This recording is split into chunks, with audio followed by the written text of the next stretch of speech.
morning, good afternoon, and good evening, ladies and gentlemen, boys and girls, children of all ages. Welcome back to FailUp Africa the Podcast, where we talk about all things failure. My name is Boniface Omina, also known as the local noisemaker, international MC, voice of enjoyment here on the Paradise Island of Mauritius. I will be your co-host for today as we unpack and get real about all things failure. You heard that right. Here on the FailUp Africa the Podcast, we create spaces where we share stories and experiences dealing with and learning from failure. Each of our episodes, we sit down with a new guest or a set of guests to unmask what it really means to fail and what we can do about it. We hope all of our listeners enjoyed our previous episode with Fred Swanica, CEO of the African Leadership Group.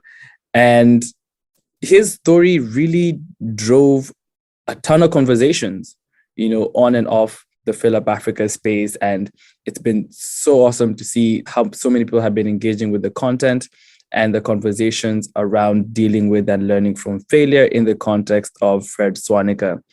Today's episode, we bring together two very fantastic guests joining me here in studio.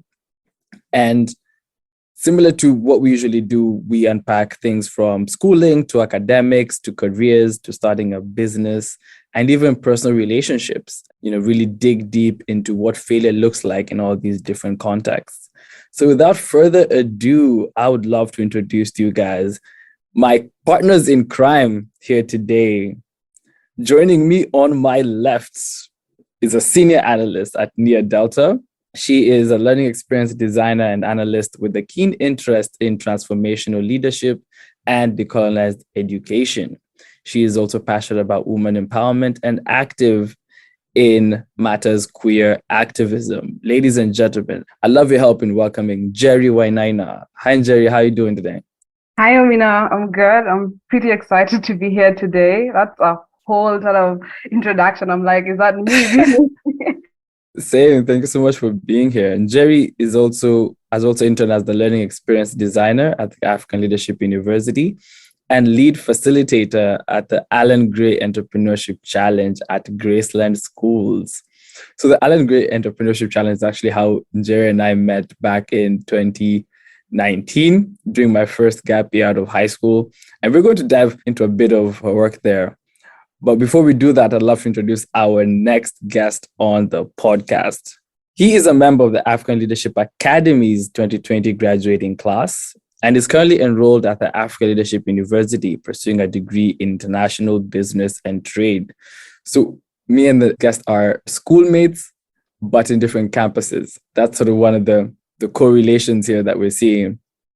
He's also a learning experience designer at Nia Delta, and he helped develop a graduate level diploma course in strategic leadership and management for the Rwandan National Police.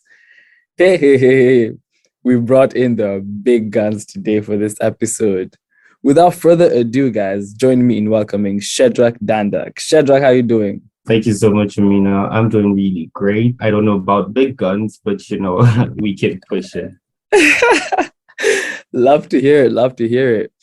So today's conversation is going to revolve around communities, right? And the influence of the different communities that we are a part of or have been a part of over the course of our lives has influenced our view on failure. So, but before we head into that, I'd love to build context into this conversation and give the listeners an opportunity to just get to learn a bit about you and Njeri and Shedrach. I'd love to start by one of the things that we noticed in our previous episode with Fred. And that is the fact that, some of the earliest experiences that we had in our childhood and in our upbringing have really shaped who we are today, not just with our view on failure, but the careers that we stepped into, the people and relationships that we create with those around us, the career spaces and workplaces that we enter. And I'd love to kick it off with Njeri. I'd love to hear just a bit more about yourself and what are some of the earliest experiences in your upbringing that you feel have really contributed to who you are and what you do today? That's such a broad question. Like when I think about it, I'm like, okay, what aspects of myself should I talk about? But I think in addition to what you said, I grew up in a small town in Nyahururu, Kenya, right? And I also happen to be the only girl. So I grew up mostly around men. And I always tell people that has really shaped how I perceive life. I always look at life from a very gendered lens. And if you have any conversations with me, so things are going to be very apparent, right? In terms of like what I think were the communities that really formed my ideas of failure, I think the first one that comes to mind immediately is actually where I went to school, right?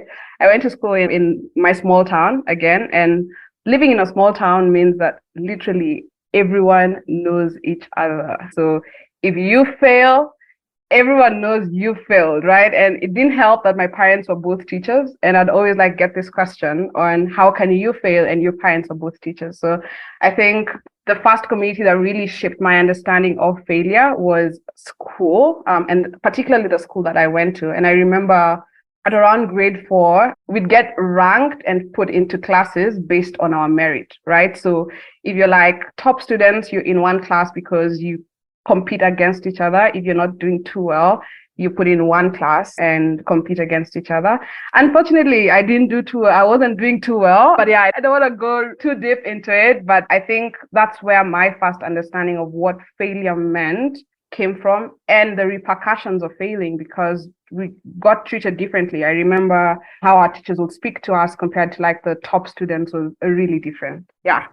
Thanks for sharing that. And that is really building context into the next bit of our conversation, right? I think I definitely relate to the aspect of getting ranked in our schools. And there was always a debate every year in the ministry as to whether it should be removed, whether it should be emphasized, for lack of a better way to put it. But I think one of the things that really came out of that is conversations such as this, right? Where we assess some of the systems and structures that were built into some of these communities, and whether they, as 5 to 10 year case studies, we can agree or disagree that they were helpful. As we get into the meat of this, Shedrach, I'd love to welcome you to also just share a bit about, the context of your earliest experiences and some of the things that really stand out and you feel like have shaped your perception about failure and the work that you do today. Thank you so much again. I usually tell people that Njeri and I are twins, just born on different parts of the continent. I was listening to Njeri and, I was just taking notes and realizing I also come from a really small town, but in Nigeria, not in Kenya. And both my parents are also in education. So you can see, pretty much the same person. But thinking about my earliest experiences, I think one of the things that stood out for me the most, there's two things. The first was my parents never used to compare us to other people or each other, right? But as I grew up, I constantly had people comparing me to my elder brother, right? People outside the house. And so it got like really intense because now there was this pressure to live up to him, right? Be as good as him, or even, try to be better. I don't know how I'm doing on that yet, but I know that's one of the things that pushed me a lot growing up. But another memory that stands out for me, I remember just when I transitioned out of primary school and into what we call secondary school in Nigeria, in just one, which is the very first class in the very first term of my very first class in secondary school. I came 9th place, right? So I was ranked 9th in the entire class of about 50-something people, which normally would be somewhat impressive, except I had come from a primary school where I was constantly ranked first or second, right? So it was a big blow for me, or at least that's what I thought at that point. And I remember my mom said something to me, and she when we had a conversation about it, she said, "You put in so much pressure on yourself and you're not allowing yourself to grow in this new space, right? It shouldn't just be about what you're able to achieve, but how much you're able to grow in this new space, right?" And so that constant reminder that going into new spaces, you should allow yourself to sort of like grow, has also really influenced the way I see failure.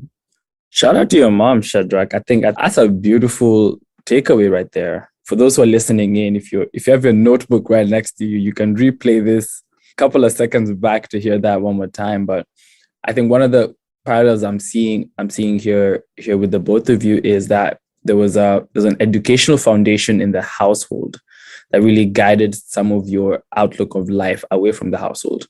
Because as we were doing research as FailUp Africa, one of the things that we discovered in an anonymous survey and focus groups with young Africans from about 17 different countries is that there are varying definitions about failure, right? And these are informed heavily by the context in which you're raised in, as well as the communities that in some aspects are very cultured to a certain degree, right? Depending on the context that you're looking at, but then also gendered. Njeri referenced this aspect in her upbringing of being raised by brothers and sort of how that influenced that aspect of things. I'd love to hear just a bit more from Njeri on that one. But Shedrach, you mentioned something about the growing element, right? And how important it is to focus on growth as we step into new spaces. I'd love to hear a bit about how your relationship with the people in your household. You mentioned that your parents never compared you, but society, to some extent, compared you with your brother. How did that sort of manifest in different spaces outside the context of the household, in, say, school, in, say, the neighborhood, as some of the earliest communities that, as people growing up, we were a part of? It was a bit scary at first, right? So going out from this, it was strange going out from this sort of like shelter of my household where I had grown comfortable in a space where, I could just be me and not have to be put in comparison or competition with other people, or at least not in an unhealthy way. And then going out to the world where, it seemed like that was just the norm. I remember very early on, just around the same time I started in secondary school, I went to this market with my family, right? And we came across this random stranger. He was selling belts. We went to buy belts that day, amongst other things. And, after a while in his shop, everybody was walking out and I was walking behind with my mom, and he pulled me to the side and he goes, "You're going to be really great. You're going to be greater than your brother." And I'm like, "You don't know who we are. You just met us, right?" But getting those kind of statements from strangers made me sort of like question, right? Is it that my parents have just not been doing it right by not comparing us? Or is the rest of, the world around me getting everything wrong? And that I had that little conflict in myself for a while, right? But growing out of that space, I sort of like just got to realize that at different points in my life, the way people, even the way in which people would compare me to others, right, or my achievements would differ, right? And in some spaces that actually did not exist, right? And so it sort of like not only influenced my relationship with failure, but also sort of like my perception of the world around me and what it means to sort of like interpret or interact with the different ways in which people want to paint a picture of who we are, who we should be. So a little bit of a conflicting dynamic there in terms of what I ended up taking out of those experiences. But I would say for the most part, it's still a growing process for me. I'm still sort of like trying to figure out where I fall or what my opinion or space is in that world where everything seems to be competition or comparison. I'm loving this conversation right now. Njeri, let me loop you in here. Yeah, are there instances where comparison is good?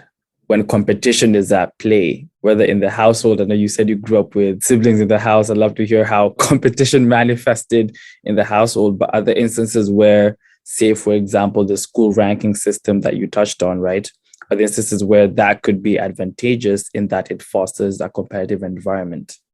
Yo, that's a loaded question, but I'm going to break it down. So first things, how did competition manifest in our household? I'd say it's very similar to Shedrach. I have a really smart big brother. He's one of the smartest people I know, Ivy League material, literally. And I remember growing up, I was always compared to him. And I mentioned earlier, I wasn't doing too well in school. And like, I'd always get the question on what's happening. Are you guys not from the same family? Do your parents give him like special food? And like literally like really messed up my self-esteem. And I remember at some point, my mom noticed and she was like, "You know what?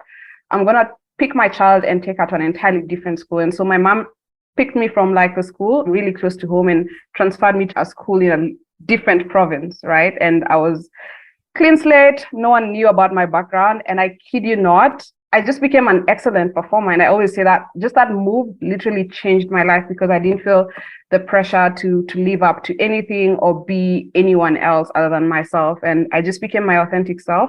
And I always say, similar to Shedrach, it's a growing process, because I found that in my early 20s, I'm now starting to be conscious of my individuality and unlearn the things that I learned as a kid. And I think a lot of the things that formed my identity when I was younger was, I want to be like my big brother. I want to do as well as he does. I want to be excellent. And there was always that pressure, right? But now in my early 20s, as I'm returning to myself, and I call it that, like returning to myself and not have other things shape who I am and the things that inspire and motivate me, I'm constantly asking myself how important this is to me.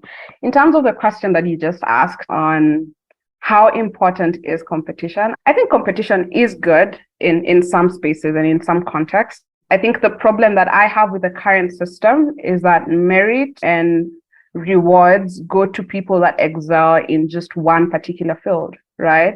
Which is problematic because we are gifted differently. We are also diverse in the things that we are able to do excellently. And I don't think the system accounts for that. When I always there's this quote that we used to read when, I don't know if we were younger, but that it would say something to do with having a fish climb a tree, calling it like a loser for not being able to climb a tree. That's not the environment in which that fish would prosper, right? So I'd say competition is good, but it's only good in spaces that are mindful of how diverse we are and all the gifts that we have. And I'm always constantly pushing myself into a space where I can find the things that are truly me, and also be okay with not being the best in spaces that are not naturally me. I don't know if that answers your question, but yeah, I'm gonna push it back to you. Yeah. No, it definitely does. We chose to forgive you for butchering that really beautiful quote. But for our listeners, if you guys know the actual quote, please drop it in our DMs. We need to help Njeri out with some of these quotables. That's a beautiful take, Njeri. And when you said you're on this journey of returning to yourself, I just had a moment of nostalgia, bro. Because a lot of what you said about how your self-esteem can be, what's the word? Destroyed doesn't even suffice. It just can be, because I think in our formative years, we really turn to the outside world in the context of this conversation. We turn to our communities for validation on our successes and our failures. And when I look at growing up, my educational journey featured different education systems, right? So for a number of years in middle school, I was studying in New Jersey. So that was the American system. And then I came back to Kenya and went back to the school that I was in before I left. Came back to Kenya, finished primary school, and then I joined a public national school in Kenya, right? And so I've gone from one system in the United States back to the Kenyan system in a private school, and then onto high school, right, where I'm in a public national school with students from all over the country.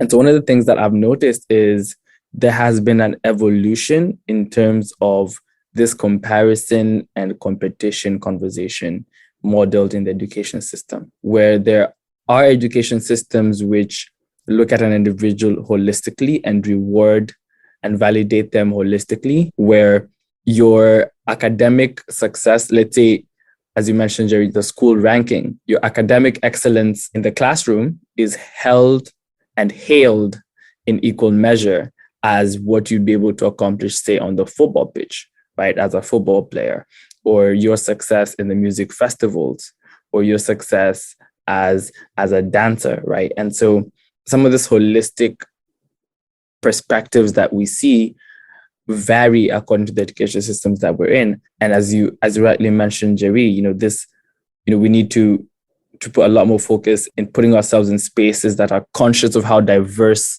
and uniquely skilled each of us are. And one of the things I just definitely would love to highlight with both of our guests here is both of you have experience in the African Leadership University learning model. And this I'm sure to some extent translated into the work that you both do as as learning experience designers. And I'd love to hear from Shedrach first, right? You have experience designing a graduate level diploma course for the Rwanda National Police. Could you walk us a bit through what that process was like, and what are some of the key components that were top of mind for you in curating a course that holistically captures what a learning experience should be? So I'll start by saying it was scary. The question I got asked most frequently when I'd speak about this is, you're an undergraduate student, right? What are you doing even attempting to design a graduate level course? And that put a little bit of fear in me. But I was also very conscious of the fact that, like you mentioned, my experience at the African Leadership University and at the African Leadership Academy sort of like gave me, I'd say, some level of street cred, when speaking about our leadership. And for me, it was this realization across both schools, right, that hit me, this realization that one, learning does not end, right? It's sort of like a continuous process. Prior to ALA, I had always taught, be done with school, go into the workforce and then pour out all that knowledge that you've spent years gathering, right? But I realized that learning doesn't end. It's a continuous process. You have to, continually learn in the different spaces you are, right? And so that gave me confidence in terms of, being able to tell people way older than me, accomplished senior police officers, hey, here are opportunities for you to learn. Here are spaces you can leverage. That was one for me. The second was essentially creating a space where learning experiences could differ from what I had been used to prior to ALA and ALE, right? I would like to think I've been in many different educational systems, right? From nursery school, I've constantly changed, right?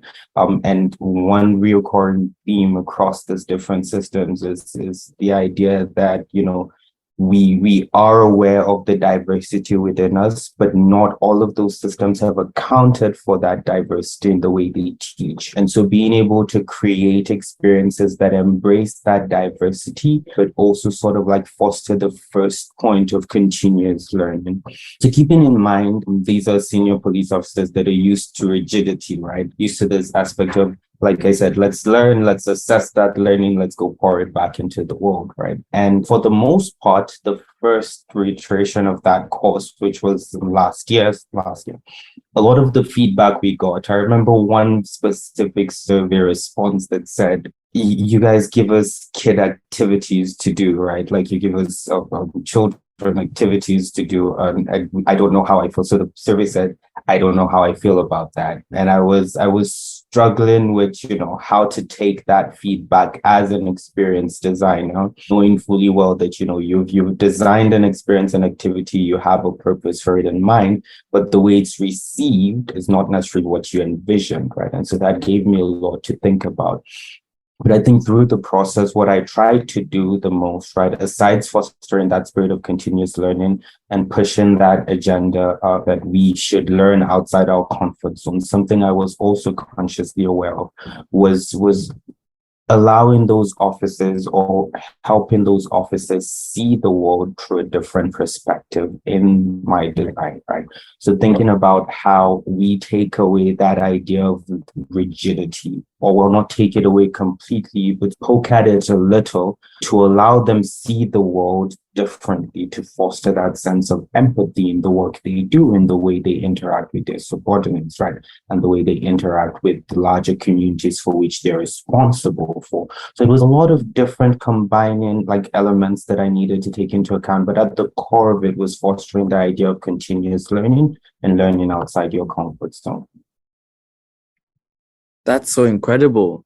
Njeri, hop in there. Are there similar things that you've experienced that speak to what Shedrach has pointed out of fostering an environment of continuous learning? How was it like for you with your design process of curating such spaces? Yeah, and I think, again, as Shedrach said, we have so many similarities. I think for me, why I actually ventured into like the learning experience design is that I recognize that my formative education years really shaped me. And I remember transitioning into ALU, and it was a shock to my system because for the first time, people wanted to see something beyond my academic excellence. It was, yeah, you're people skills, your communication, that whole communication for impact. And my system was shocked because never before had anyone been interested in seeing me outside of my academic excellence. And just transitioning into what Shedrach has said, I think that whole process required for me to recognize that outside of intellectual rigor,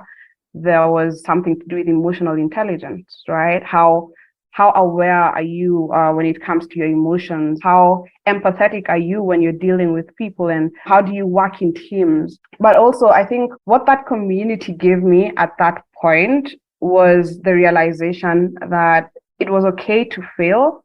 It was okay to not be good at everything, but still be celebrated in different aspects. And what that looks like for me now as a learning experience designer is always thinking about outside of what output or whatever output learners or participants in a learning experience can give in terms of excelling or scoring high grades is how can whatever learning experience we're providing translate into giving them a more fulfilled life and a more purposeful life? How do we use what they're learning to accelerate their impact outside? It doesn't just stop at the exam level. It doesn't just stop at output in terms of like their performance.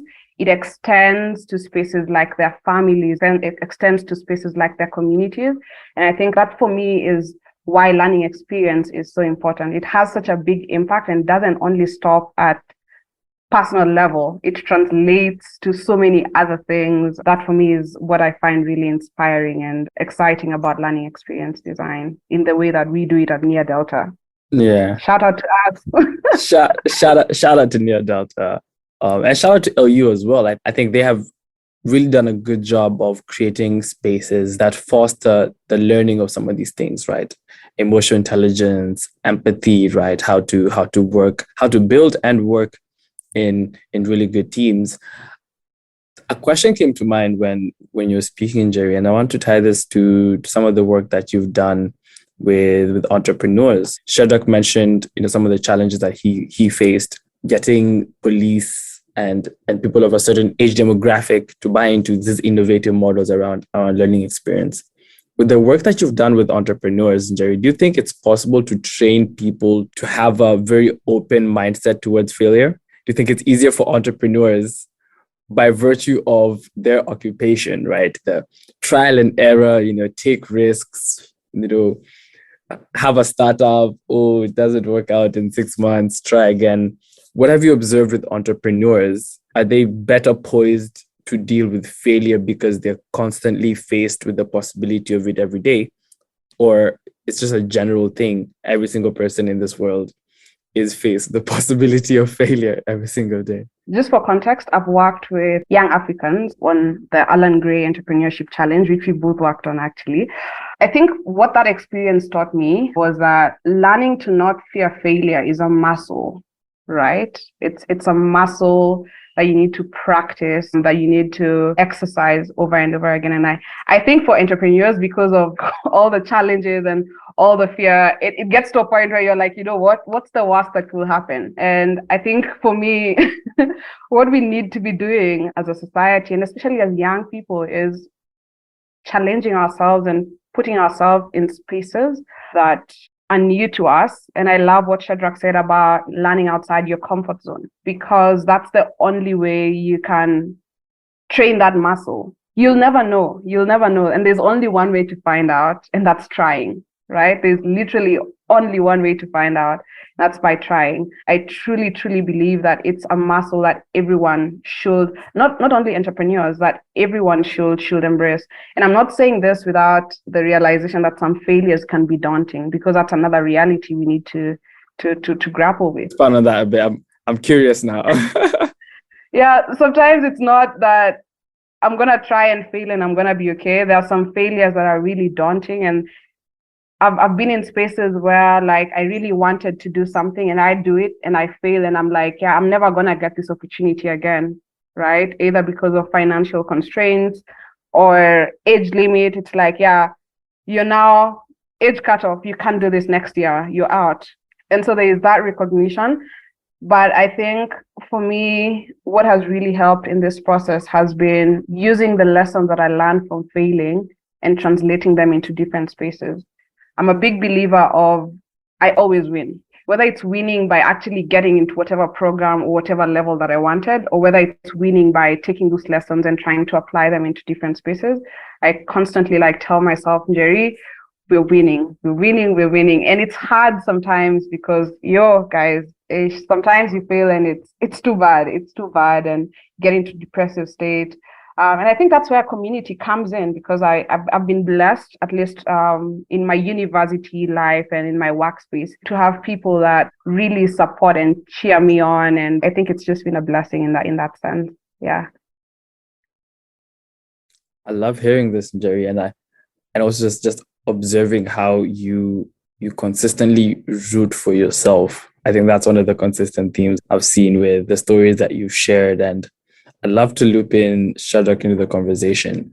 When Njeri spoke about, some failures are quite daunting. I thought about instances where I dealt with failure the wrong way. And in retrospect, feel like I should have done better for myself. This is when the communities that we're part of have stepped in and have pacified us and have really encouraged us. They're those that really stand out. And it's like a personal regret of, I should have dealt with this differently, or I should have searched for the learning out of the loss, or out of the failure. Are there key moments that stick out in your recent journey, or ways I should have dealt with this failure better, or I should have come out of this situation in a better way? And if so, would you love to share? Definitely. I think there's a lot of points in my life where I have failed and it has broken me.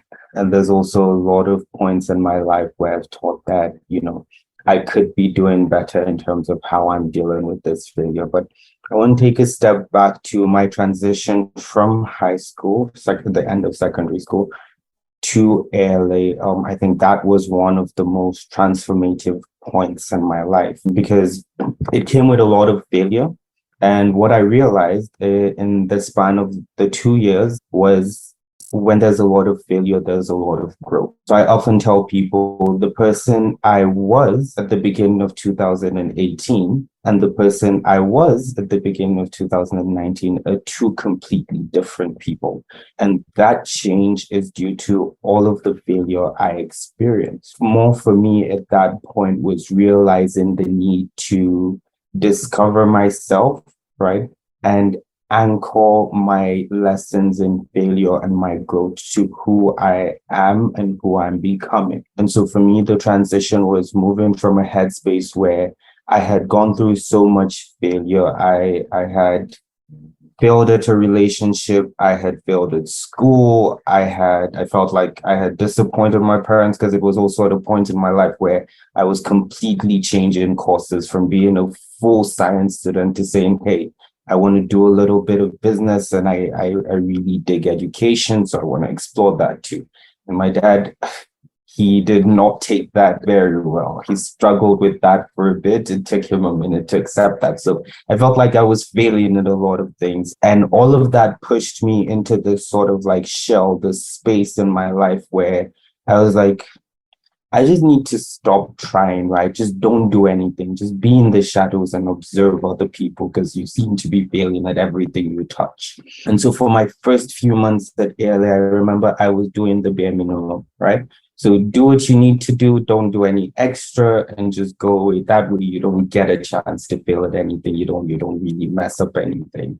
And then after a while, and I can't say for sure this is what caused this shift, or this is what was responsible for that change. But after a while, I moved from that point of don't try anything to that point of maybe the reason you're failing is because you don't know, you're not anchoring your growth lessons. Because I was past the point where I knew that, there's growth in failure, right? So when you fail at something, you need to learn from it. But I'm like, where am I putting these lessons into, right? Where am I translating these lessons into? Where am I feeding, or what are they feeding into? And so for me, it was now that realization that while I'm learning a lot of lessons, I need to sort of anchor them by a mission or a vision or sort of a purpose, right? So when I'm learning all of these lessons, I'm picking all these things up from failure. what should I be doing with them, right? And for me, is thinking about ways in which, I can use those lessons to continually be or grow into the person I want to become, right? And that was essentially that shift for me from going into, okay, let me just stop trying things. Okay, let me keep trying, but ensuring that when I feel I'm properly utilizing those lessons, as opposed to just gathering them and having no space to pour them into. I loved hearing that, Shedrach. I think one of the key themes that stands out from what you said is seeing how intentional you were about this iterative learning process and experience that is life, where as much as we are learning, if it's rooted in values and virtue and a mission, it's a lot more impactful. I think what I can see there is it going beyond just what is this lesson doing for me? What is this lesson teaching me? But what can my experience through this do for the world and the people around me and the communities that we're a part of?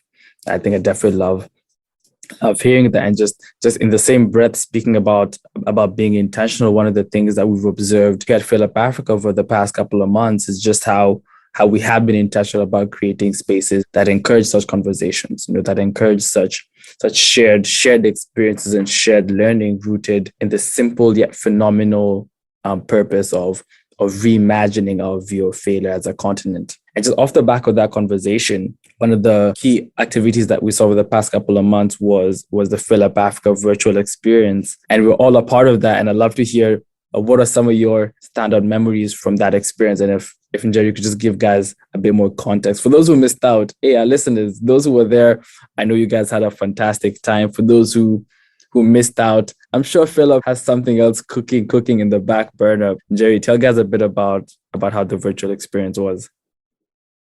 Definitely. Yes. And first of all, there is something cooking. Definitely. We are always cooking something. Woo, love to hear that.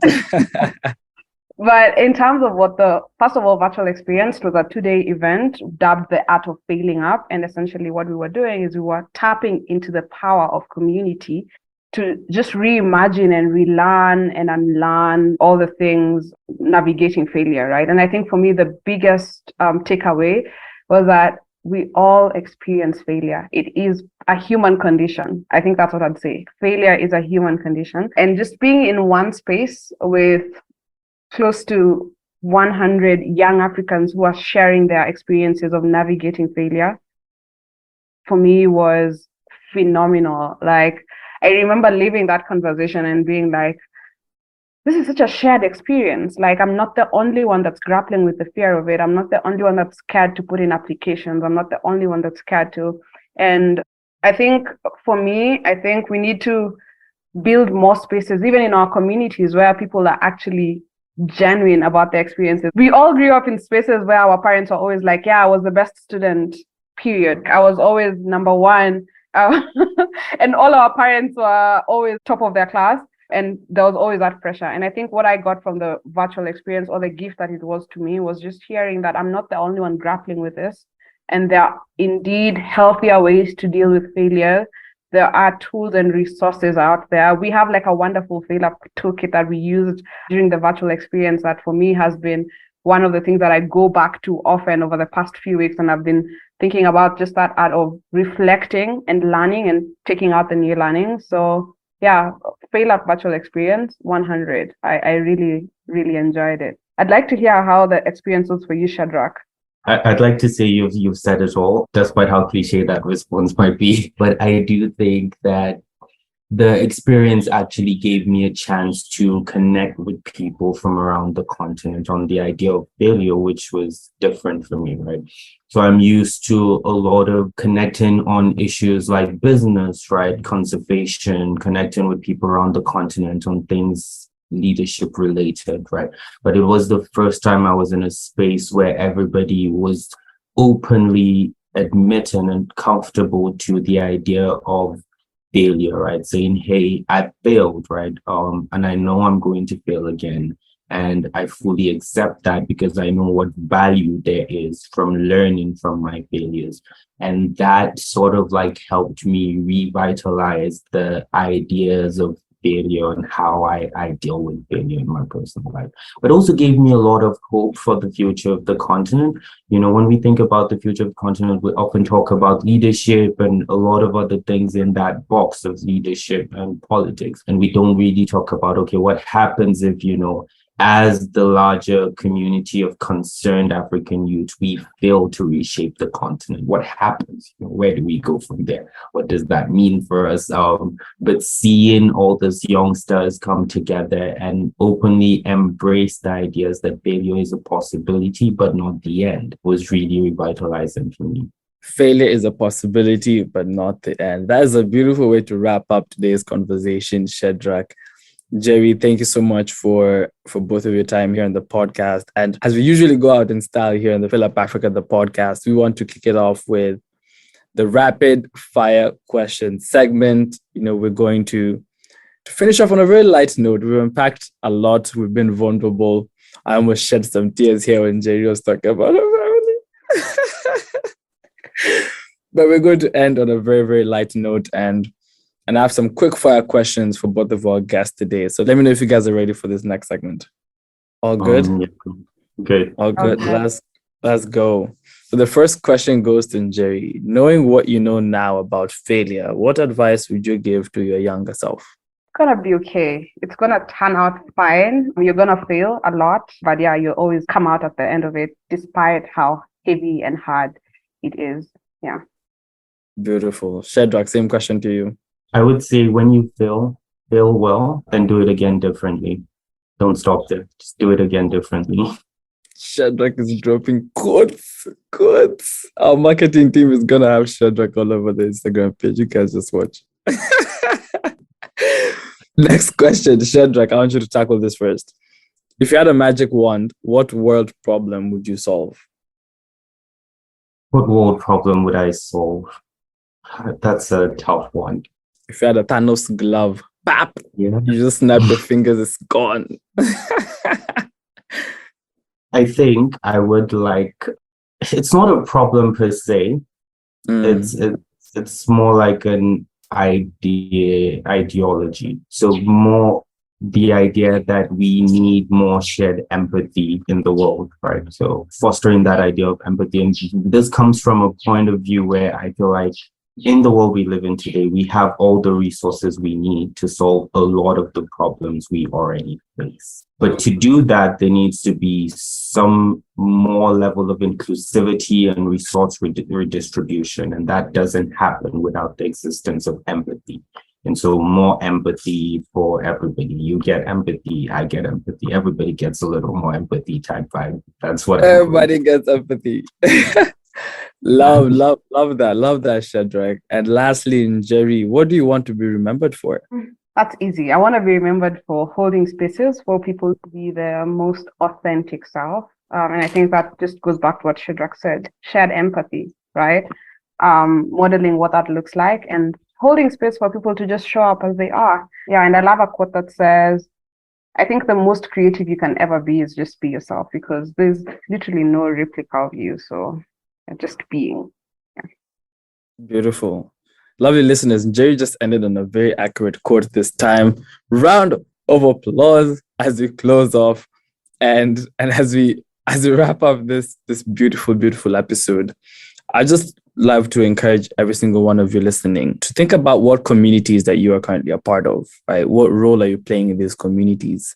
Are you pouring into these communities? Are you aware of how these communities are shaping your view on failure? And what can you do to foster and cultivate spaces where their shared values and shared learning experiences and shared stories can move the continent and the world towards a better outlook and view on failure? As we wrap up this episode, we'd love to hear from you, members of our community, on how you perceive and navigate failure. Drop us a voice note in our Instagram page. We'd love to hear from you guys. Also, let us know some of the people that you'd want to hear from on this podcast. We have this ability of bringing together some incredible faces from across the continent, and we'd love you guys to play a part in curating this lovely, lovely guest list for us here on the podcast. If you'd love to learn more about FailUp Africa, please check out our website at failupafrica.com and follow us on our Instagram page at FailUp Africa. It's been real. I've been your local noisemaker. Any parting shots from Shedrach or Njeri as we wrap up? I'd just like to say thank you to FailUp Africa. Being a part of this community is continually shaping me, and I hope it's doing the same for everybody out there that's listening. Sending love and light. Beautiful. Njeri? Thank you so much for having us. And yeah, shout out to FailUp Africa for everything that they're doing to support young Africans on the continent reimagine their relationship with failure. And I hope that we could all tap into this space. We want to have as many people join us in this movement. Let's go, Africa. Let's go, Africa. Thank you so much once again, Njeri and Shedrach, for your time. Lovely listeners, it's been real. See you on the next episode here at FailUp Africa, the podcast.